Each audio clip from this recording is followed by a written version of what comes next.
Yan. Yan, pakinggan po natin si Midan ng TR kung paano po siyang umamin na si Jesucristo ay tunay na Diyos.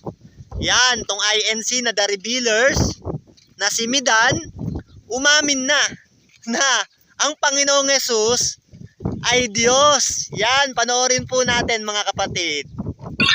Dahil sa ang salitang pagka-Diyos ay likas na kalagayan, bagay na hindi lang si Kristo ang may taglay. Dahil sa ang salitang pagka-Diyos ay likas na kalagayan, bagay na hindi lang si Kristo ang may taglay. Bagay na hindi lang si Kristo ang may taglay, kundi maging ang mga Kristiyano ay mayroon ding Wow, ang galing ni pagka-Diyos. Midan, umamin. Diyos talaga. Thank you, Midan. O, pabautismo ka na sa MCGI, Midan ha. Magpapabautismo ka na sa MCGI. Yan, napaamin na kita eh. Diyos si Kristo. Kawawang mga The Revealers, pambira.